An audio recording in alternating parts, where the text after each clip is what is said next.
Hi all my sweet beautiful friends, welcome back to my channel. My name is Charlene and today's video I am doing a finally fall book tag. Now I know that my channel is been primarily like fashion related and makeup and things like that, but I really want my channel to be like a hodgepodge of like things that I love. I know that doesn't work for everybody and some people prefer you to stick to like one kind of niche, but I just love so many things and I feel like I could share a lot with you guys. And I think that books is one of my main hobbies. Right here is one of my bookshelves of 3 that are all filled up. I read more than I do anything else. I love it so much. I try to read about a book a week. I would love to read 2 a week, which I was doing when we were in the middle of quarantine, but with my busy schedule right now with my daughter being in high school, I'm reading about a book a week, which is okay with me. I really enjoy like high fantasy, thrillers. I don't really discriminate. The only thing I'm not too into is science fiction, but I wouldn't pass it up if I thought something was interesting. So I saw this video from a girl that I really love. Her name is Care About Books. I will definitely link her channel below. I'm not sure who the original creator is, but I will definitely find out and put that below so I give credit to everyone who is, you know, where credit's due. I have my computer here where I'm going to read the questions. I feel like I might incorporate more books into my channel, even if it's just once in a while, because it's something I truly love. And I just want to. I love decorating, I love fashion, I love so many things. Like my life, I just love to enjoy so much, and I think that it can project to other people. And if you've been in a reading slump, maybe this will help you. So I have my computer here. I'm going to start with the first question and we will move on. But before we move on, please subscribe so you don't miss out on any fun we have here. Whether it's fashion, food, makeup, anything you would like to see from me, you can leave it below and we will get to it. So let me get on to the very first question for you guys. Okay, my love. So I have my laptop here and I am going to read you the questions and then we're going to answer them. So number 1, in the fall, the air is crisp and clear. Name a book with a vivid setting. So the very first book that I think has a very atmospheric tone to it. It's very descriptive. It makes you feel like you are right there with the author. And it is Home Before Dark by Riley Sager. I just read their new book, Survive the Night. Incredible. It was so much fun. But this book is basically about a family that writes, well, the father writes a memoir about their experience living in a haunted house. And then one night something horrible happens and they flee this haunted house and they never look back. Very reminiscent of Haunting of Hill House, but a little different. So then 25 years later, the daughter has to go back to deal with the mess the father left. And the town isn't happy about it, and she has to deal with the town folk and what has come with the father writing this memoir, the fame from it. But it is so good. It goes from present to past. I personally really loved the past where the father was writing. The present was okay for me, but this was very atmospheric. Will definitely put you in a spooky mood, not to mention it has a crazy plot twist like most of this author's books do. If you are looking for something to put you in a spooky mood but not scare the pants off you too bad, this was a lot of fun. Very atmospheric. I loved this book a lot and it was fun. If you like haunted houses and you like present and past, kind of jumping from future to present, this book is for you. Not to mention the cover, I mean, is stunning. It pulled me right in. I love this green with the darker greens and the black. I think this is incredible. But this is a great atmospheric book. And if you're looking for something to put you in a spooky mood, I recommend Home Before Dark. Now, I'm just going to be really brief about this one. And the next one that I feel like is so atmospheric and beautiful is Where the Crawdad Sings. If you love North Carolina like I do, I love vacationing in Hatteras. It's somewhere that my family and I have beautiful memories tied to. It's gorgeous in the Outer Banks, and this book is so descriptive and beautiful. It's about a young girl that has been on her own since probably the day she is born. They are very poor. They live in the marshes of North Carolina, and she basically has to raise herself, and she becomes one with nature in many ways, and then she allows people in her life and some really bad things happen to her. But this is a great book. If you haven't read it, I highly recommend it, especially if you love nature, if you love the nature of the sea and that kind of life like I do. I mean, I grew up on the beach my whole life, so this read was amazing for me. Definitely recommend it. One other book I'm just going to recommend, I'm not even going to talk about it, is Devil in the Dark Water. so atmospheric. That was probably my main review on it when I did it on my Goodreads, is it's atmospheric, so amazing. And if you like books that take place on like the water, on ships, it's amazing, and I recommend that highly. Number 2, nature is beautiful but also dying. Name a book that is beautifully written but also deals with a heavy topic such as loss and grief. So the book I want to talk about is The Push. I just recently finished this like 3 days ago. Now, I will warn you that this deals with some very, very sensitive topics. So if you are someone who is easily upset, I would definitely do your research, check it out before you pick it up.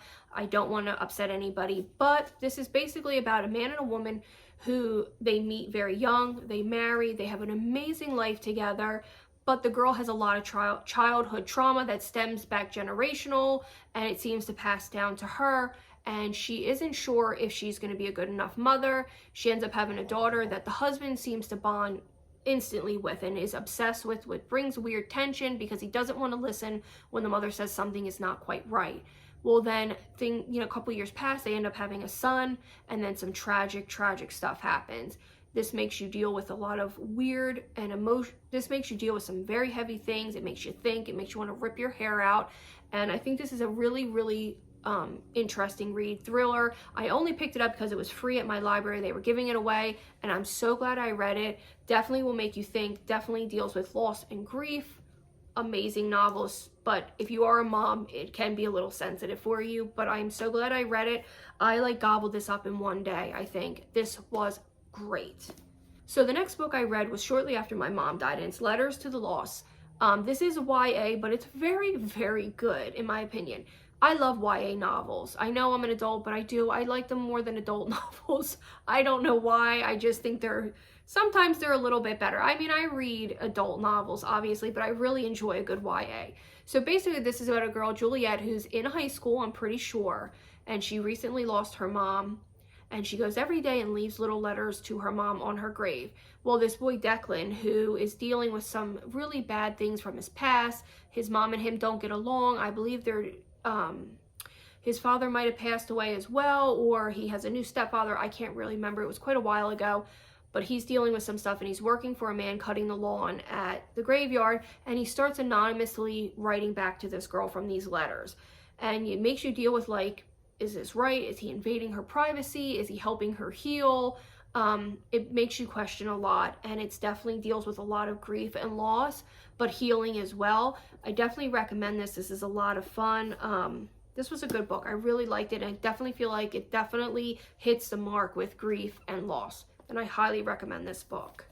Number 3, fall is back to school season. Share a nonfiction book that taught you something new. Okay, so you guys, I am not like a huge nonfiction reader, not because of any other reason. I never really think to. And when I think of nonfiction, I usually would like pick up true crime novels. If you have any suggestions for really good nonfiction books, definitely leave them below. Like, I always think of like memoirs, and I've read a couple memoirs. I do like memoirs, but other than that, I've never really thought to pick up nonfiction. But the one that I really enjoyed, and it might not be a surprise to many people, was Helter Skelter. I read this about 3 years ago. I'm not sure how accurate it was, but it was certainly fun, and I learned a lot of really interesting things about the whole case itself. They go into great detail about it. I'm pretty sure he was the lawyer, maybe? Yes, he was the prosecuting attorney in the Manson trial. I felt like this was, if you have any interest in this decade or era, or the cult culture, or Charlie Manson and his group, this was a lot of fun. They had a lot of interesting information, and I enjoyed it. I just like ate this book up really fast. And I read Dark Minds, that one really popular true crime novel, and I didn't really like it. I felt like the guy came off as like really pompous and like an ass, and I really, really didn't like it at all. But this one I really liked. I know I've heard that a lot of it was like not too accurate, but I mean, it was still fun is what I'm saying. So if you have any interest in like the 60s and that culture vibe of like the cults and that culture, or you just have interest in this case, or you just like true crime, this is a lot of fun. So I'm sure if you're a true crime enthusiast, you've picked this book up. It is long, but it kept me entertained the whole time. I didn't skim anything. I really, really enjoyed this book. So definitely recommend that for a nonfiction novel. Okay, so number 4. In order to keep warm, it's good to spend time with people we love. Name a fictional family, household, friend group that you would like to be a part of. I don't want to feel like I was copying anybody, but when she said this question, the exact same thing popped in my head as far as what family would be amazing to be a part of that's fictionalized or is, like she said, a found family, and it's definitely A Court of Thorn and Roses. I just love their dynamic. I love that like Cassian and Azriel are so loyal to Rhysand, and then when he brings in Feyre, they are so loyal to her. Even when Cassian falls in love with Nesta, he still shows his loyalty to Rhysand and Feyre. That loyalty, they are just such a fun family and they love each other, and she did such an amazing job writing their characters and how they work so well together, and I think it would be a lot of fun. I love when they go every holiday to do the snowball fights. I think that was an amazing right. Even though they're grown men, it just gives it a little extra flair and it makes you feel like they're a real family. So I think this is a fun novel. Not to mention, if you are into fantasy and you haven't read this, I was sleeping on it too, and I flew through all 4 books in less than 2 months because it is amazing, and I am so excited for the next 2. I also started what the heck's the series? Thorn of Glass. I just started that one, and I finished the first book. Now I'm reading Crescent City. I really enjoy her as an author, and I think that if you like high fantasy, you will too. But this family dynamic is amazing, and I think she did an incredible job writing them as a family. They're very loyal, but they have no problem telling each other that they're wrong. I just think it's a great storyline. Okay, so moving right along to the next question. Number 5, the colorful leaves are piling up on the ground.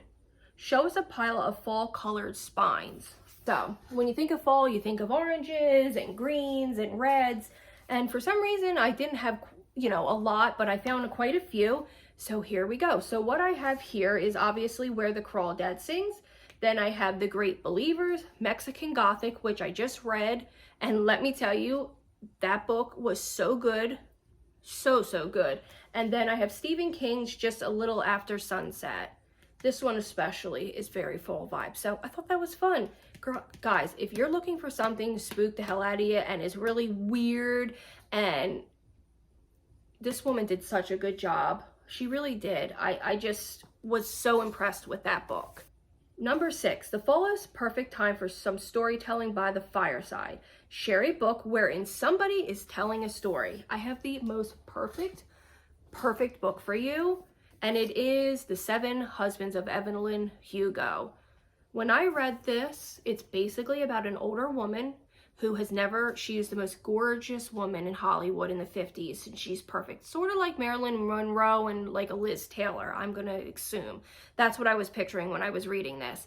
And she's agreed to give one interview at the end of her life to this one specific girl, and no one can figure out why this particular girl is the one who can interview this woman. So she goes about telling this girl her life story. Oh my God, this book, I just drank it up. I didn't want it to finish. I didn't want it to end. I wish I could start over and never have read it so I could reread it. If they make this into a movie, I really hope they do a good job, because this was the best storytelling book. Not one thing about it I would change. Nothing was boring. Nothing kept, this was one of the greatest novels I've ever read. If I could recommend anything to people, it would be this. This was so good. But I love old Hollywood. I love anything like that. Plus they incorporated the LGBT plus community, which I thought was amazing, especially for the time. This was incredible. I can't say enough good things about it. It's a great story. If you haven't read it, I don't know what you are doing. Definitely recommend it. Please pick it up and read it. Okay, so the next question would be,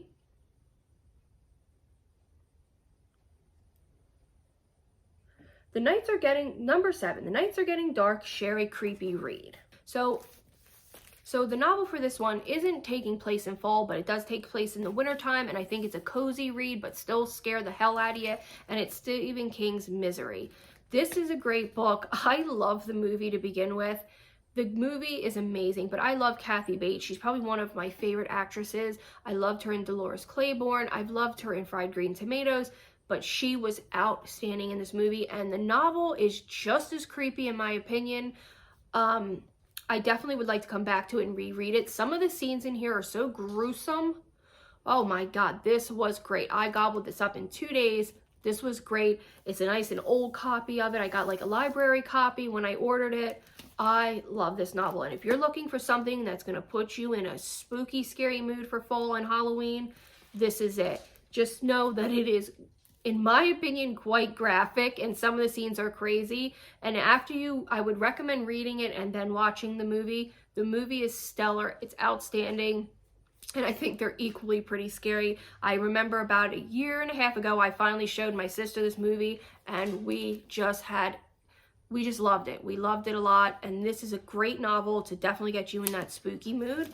Recommend that highly. I could go on with quite a few scary novels, but for now, that's it. It was very hard for me to pick because I had a long list of scary ones I wanted to share.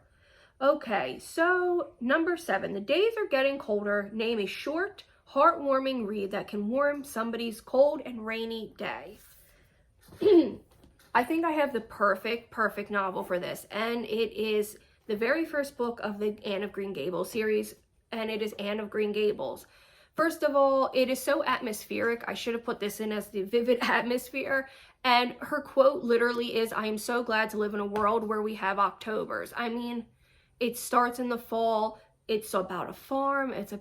Most people know this story. It's about a little orphan girl that lives on a farm and with the Shirleys, and they just fall in love with her, and she's chatty and cute, and I think she reminds me of the way I was as a child. I was always chatty, and I had freckles, and I was kind of like goofy looking growing up, and I just love her. And I feel like if you're looking for something that puts you in the fall to Christmas mood and something heartwarming and sweet and you could read to your children, I think Anne of Green Gables is amazing. I love the movies. It brings back wonderful memories from my childhood. I love the new show on Netflix, Anne with an E. I wish it would go on forever. But this little short novel I read at Christmas time last year, and it put me in such a wonderful mood. And I definitely recommend it. It is so good. I started the second novel. I just got to get back to it. But if you're looking for something to just put you in all the great moods, this book is amazing, and it's family friendly. It's fun. If you want to sit down and maybe read a few chapters with your family at night, this is a great book, and I recommend it. Okay, so number 9. Fall, luckily, it's my favorite season, returns every year. Name an old favorite that you would like to return to soon. And the only, I'm not a huge rereader. I very rarely ever go back to a novel once I've read it. But one of the books that I would really like to read, I read this probably long ago, 8 years ago, is The Help. And I can remember just being obsessed with the novel. I think I read it right before the movie was released. I can't remember when the movie was released. So whenever the movie was released, I read it a couple months before that. And I remember laughing my behind off and then being sad and happy. This is a great book. I mean, we all know that the movies is hands down one of the best movies ever written. It's amazing, but the book is just as good, if not better. I would love to go back to this book, and I'm going to read it very, very soon. I love this. And The Help, I don't even know if I said it. It's The Help. This is such a good novel. It deals with so many heavy topics, but there's so much comedy and family and love in this book. I just think this is an amazing book, and I'm pretty sure most people that are readers have read this. This is amazing, and I hope to get back to it this year. I keep eyeing it, but I keep picking up other things that I haven't read, but I definitely want to get back to this one, so I love this a lot. So the very last question isn't really like a question for books, but it says, fall is the perfect time for cozy reading nights. Share your favorite cozy reading accessories. So like most of the time, I like to kind of read along with my audio books. I know some people find that to be cheating. Whatever. I like to read audio. I don't always get an audio book, but sometimes when they're available, I like to have them. So my AirPods is a must when I'm reading. Blankets are a must. I like to cozy up and read. Pillows so I can set my books on them. I actually have something that's really interesting that I want to show you. So one thing I wanted to show you is this pillow. I bought it with the idea of setting my books on it. So I know that's not what this is for. I know it's for your iPad or your phone, but look, this is incredible. You can just set your book on it and sit this on your lap. This was 20 bucks on Amazon. I think it was a great find. And I love this, and it's definitely a must-have for reading. It's squishy, it's soft, and it's called a pillow pad. If anyone was interested, I think that's a must for reading. Clothes that are comfy. I like to sit outdoors when I go to the beach. I like to bring a book. So I don't have any like standard necessary cozy things, but just some suggestions. I like to be comfy. I like to sit on my couch, and I like to enjoy reading that way. I love reading to be an experience that I enjoy because it's one of the things in my life that has always brought me comfort. I've been reading since I just don't ever remember a time that I didn't read. So reading has always been a very, very important thing in my life. So I hope you all enjoyed this. I thought this was a lot of fun. And number 11 was to tag all of you. I don't have anybody specific, but anyone that could do this. If you do it, definitely tag me so I can watch it and really enjoy it with you. So this was a lot of fun, incorporating fall, which is one of my favorite seasons, with reading, which is my absolute favorite thing to do. I know this is a little different for my channel, but I just wanted to share it with all of you. And I hope you enjoyed it, and I really hope you all enjoyed it. If you have any questions or comments, feel free to leave them down below for me. I would love, love, love to hear some suggestions of books that I need to dive into. Anything you think that I would enjoy, please put it down below so we can kind of open discussion about it. I love to talk about books with you guys. So if you enjoyed this, definitely subscribe and stick around. If you just enjoyed me, I would love to, have you here. So I will see you all in the next one. Bye, guys.